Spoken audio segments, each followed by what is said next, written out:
40 एवं मांग संख्या 40 पर बोलने का अवसर प्रदान करा, उसके लिए धन्यवाद।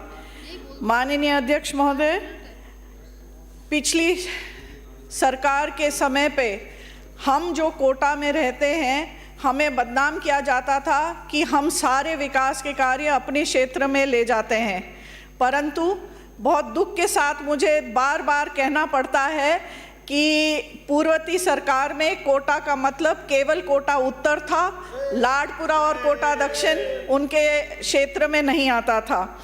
माननीय अध्यक्ष महोदय, अगर मंत्री जी कोटा उत्तर के बाहर निकलकर विकास की सोचते तो आज लाडपुरा में भी विकास के नए आयाम स्थापित होते। मैं शायद महिला विधायक थी, भारतीय जनता पार्टी की विधायक थी, इस वजह से इतना भेदभाव किया था मेरे क्षेत्र के साथ। और मैं 4 लाइनों के साथ मेरी बात को आगे बढ़ाना चाहूँगी।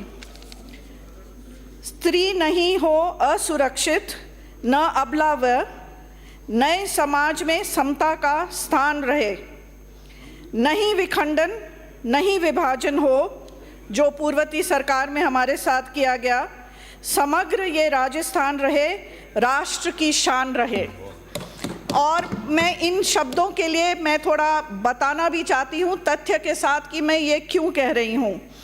जो मेरे क्षेत्र में मूलभूत सुविधाएं थी उनको भी मेरे क्षेत्र में नहीं दिया गया और मेरा क्षेत्र उनसे वंचित रहा, चाहे रोड हो, नाले हो और कोई भी ऐसा कार्य हो लाडपुरा में नहीं किए गए। जहां आबादी नहीं थी वहां तो सीसी के रोड बनाए गए और बड़े बड़े चौराहे बने गए, यहाँ तक कि एक ऐसा फ्लाईओवर बना गया। मैं शायद हमारे पूर्व मंत्री जी तो बहुत विद्वान हैं, उनके शायद किसी ने उनको ठीक से समझाया नहीं। एक अजूबा जैसा वहाँ बनाया गया है कि आप उस फ्लाईओवर पे चढ़ते हैं, घूमते हैं और वापस उसी स्थान पे पहुँचते हैं।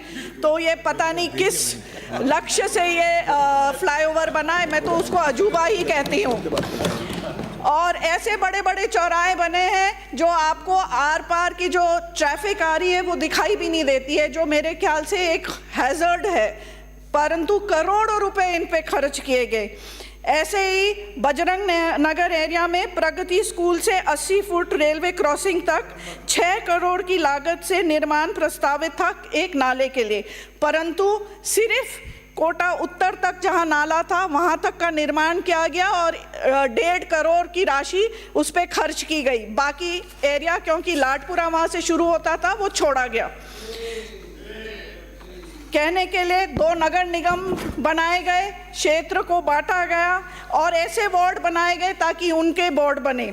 मेरे क्षेत्र में कोटा दक्षिण के 18 साउथ में 5330 का वार्ड है और एक वार्ड है जिसमें 12307 वोट है।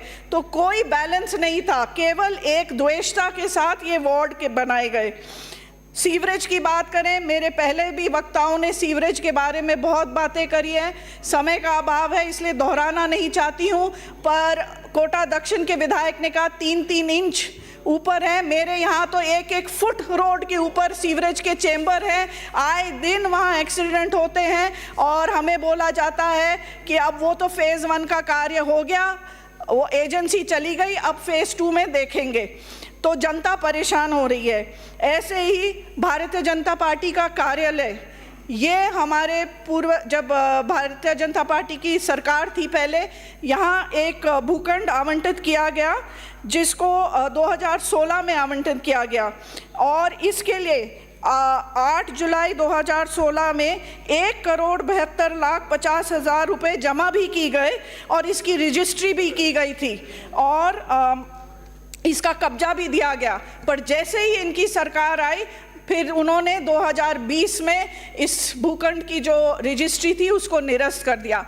मैं मांग करती हूँ माननीय मंत्री जी कि भारतीय जनता पार्टी का कार्यालय कोटा में खुले और जो ये निरस्त किया गया है इस भूखंड को आप बहाल करने की मैं मांग रखती हूँ और इसमें शायद हमारे विधि मंत्री का भी आपको सहयोग मिले तो बहुत अच्छा होगा और जल्द से जल्द हमारे यहाँ एक बहुत शानदार कार्यालय खुल जाएगा।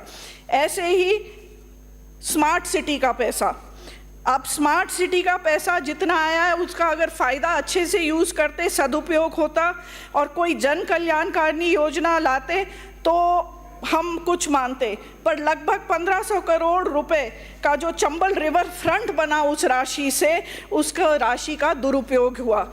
रिवर फ्रंट की बात करें तो अब वहाँ सुरक्षा के लिए, सफाई के लिए उनके पास पैसे नहीं है और ये पूरा भार केडीए पे है, जो लगभग 1.5 से 2 करोड़ का भार उन पे है। और वैसे ही पहले से उन्होंने लगभग 700-800 करोड़ का घाटा छोड़ रखा है केडीए में, ऊपर से अब इनको ये रिवर फ्रंट की सफाई भी करनी पड़ रही है।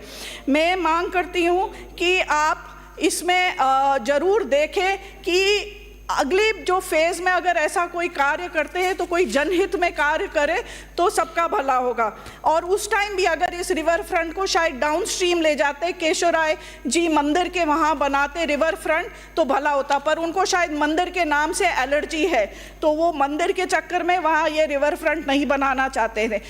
मंदिर से एलर्जी से ये ध्यान आता है कि जब मंदिर होता है वहाँ उनको कचरा का पॉइंट बनाना दिखता है, मंदिर के पास में कचरा का पॉइंट पहले ही ये दार देवी मंदिर के पास बनाना चाह रहे थे और मैंने उसको रोका।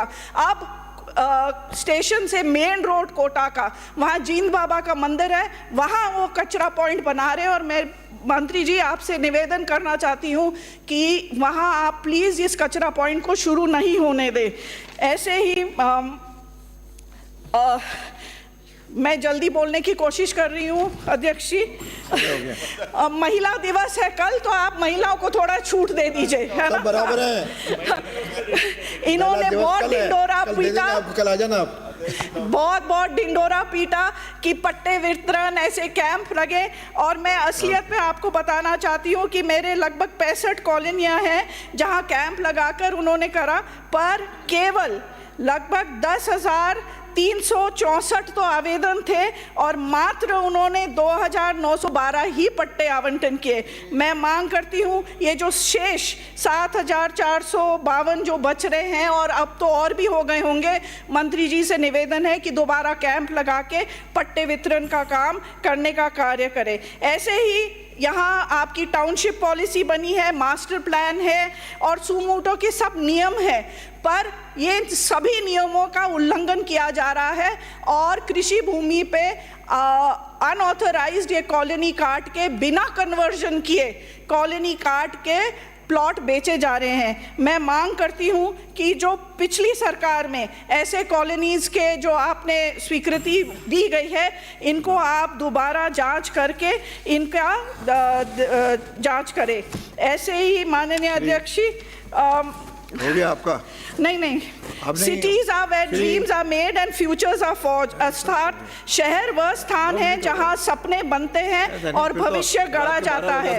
और मैं धन्यवाद देती हूं मुख्यमंत्री जी को और वित्त मंत्री जी को कि लाडपुरा के जो अधूरे सपने थे, उन्होंने आते ही पहले साल में इतना कुछ दिया है जिसमें हमारे सपने पूरे हो सके। माननीय अध्यक्ष जी, मैं हमारी क्षेत्र की सिर्फ डिमांड बोलना चाहती हूँ। डिमांड ही बोलते ना, नहीं अब बोल रही हूँ। मैं झालावाड़ रोड कोटरी से 2.5 मुख्य नहर के सहारे स्टील ब्रिज तक, ठेकड़ा पुलिया से डीसीएम चौराहे से डीसीएम गेस्ट हाउस तक 2.5 मुख्य सहारे के पुराने दार देवी किनारों के सड़क निर्माण कार्य करने की आवश्यकता। ऐसे ही बोरखेड़ा क्षेत्र में ऑडिटोरियम की निर्माण किया जाए और लाडपुरा में फायर स्टेशन की बहुत ज़रूरत है, ये भी आपके द्वारा स्वीकृति प्रदान किया जाए। देवली रोड पे एक स्मृति वन है जो कई सालों से बंद पड़ा हुआ है और 2 विभाग के बीच में तालमेल नहीं बैठने के वजह से ये वन जनता के लिए नहीं बना पा रहे हैं। तो मेरी मांग है कि इसमें आप कुछ अपना खुद इंटरफेयर करके इसमें करें।